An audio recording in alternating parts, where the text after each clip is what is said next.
உங்கள் அனைவரையும் கர்த்தர் ஆசீர்வதிப்பாராக. இந்த காலை நேரத்தில் கர்த்தருடைய கிருபை உங்களையும் உங்கள் குடும்பத்தையும் நிரப்புவதாக என்று வாழ்த்துகிறேன்.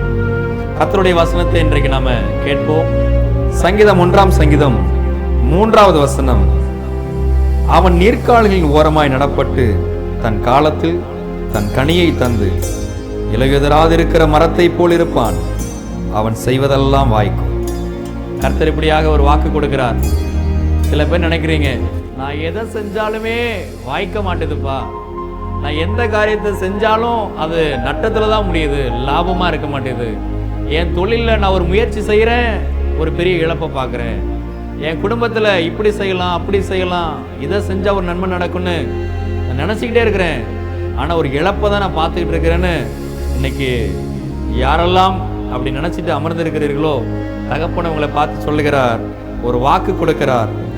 அவன் செய்வதெல்லாம் வாய்க்கும் என்று சொன்னதுபடியே கர்த்தர் நீங்கள் செய்கிற காரியங்களை வாய்க்க பண்ண போகிறார்.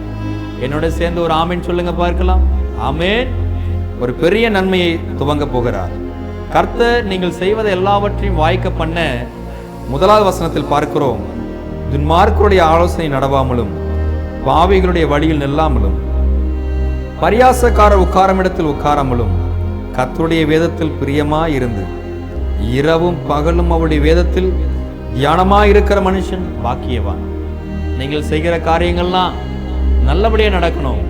உங்கள் தொழில், குடும்பம், பிள்ளைகள், நீங்கள் கையிட்டு செய்கிற எல்லா காரியங்கள், விவசாயங்கள் எல்லாவற்றையும் கர்த்தர் ஆசீர்வதிக்க வேண்டும் என்றால் இரவும் பகலும் கர்த்தருடைய வேதத்தில் தியானமாயிருங்கள்.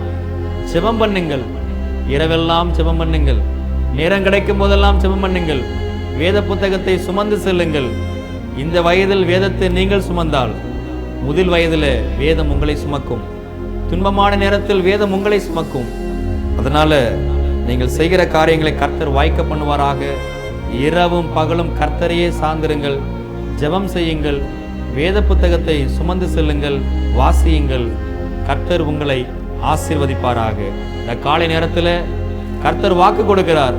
நீங்கள் செய்கிற காரியங்கள் எல்லாம் கர்த்தர் ஆசீர்வதிக்க போகிறார். அதை எப்படி என்றால், நீர்க்கால்கள் ஓரமாய் நடப்பட்டு தன் காலத்தில் தன் கனியை தந்து இலையுதிராதிருக்கிற மரத்தை போல் இருப்பான். உங்கள் வாழ்க்கையில எந்த நேரமும் செழிப்பு இருக்கும். அந்த மரத்துல இலைகள் உதிர்வதே இல்லை, வறண்டு இருப்பதே இல்லை.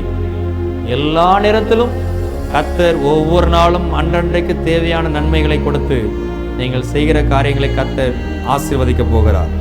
இணைந்து ஜெபிப்போமா? பரலோக பிதாவே, இந்த வார்த்தைக்காக நன்றி அப்பா. காலை நேரத்தில் நீர் பேசின இந்த வார்த்தையின்படியே நாங்கள் செய்கிற காரியங்கள் ஒவ்வொன்றையும் நீர் ஆசீர்வதிக்க போகிறீர். எங்கள் மரம் எல்லாம், எங்கள் வாழ்க்கை என்ற மரத்திலே எப்பொழுதும் செழிப்பு இருக்க போகிறது, வறட்சி இல்லையப்பா. அதற்கு நாங்கள் இரவும் பகலும் உம்மை தேட, சத்தியத்தை மேய்ந்து கொள்ள, சத்தியத்தை படிக்க தகப்பன் எங்களுக்கு உதவி செய்வீராக. இந்த வார்த்தைக்காக நன்றி செலுத்துகிறோம். காலை நேரத்தில் உம்முடைய வாக்கு ஆசீர்வாதம் எங்கள் குடும்பத்தை நிரப்பினதற்காக நன்றி. இயேசுவின் நாமத்தில் பிதாவே, ஆமென், ஆமென். பிரியமானவர்களே, கர்த்தர் உங்கள் குடும்பத்தையும் உங்களையும் ஆசீர்வதிப்பாராக. தொடர்ந்து ஜெபம் பண்ணுங்கள், இடைவிடாமல் ஜெபம் பண்ணுங்கள். கர்த்தர் உங்கள் குடும்பத்தை செழிப்பான மரத்தை போல நீங்கள் செய்கிற காரியங்களை கர்த்தர் வாய்க்க பண்ணுவாராக. ஆமென், ஆமென்.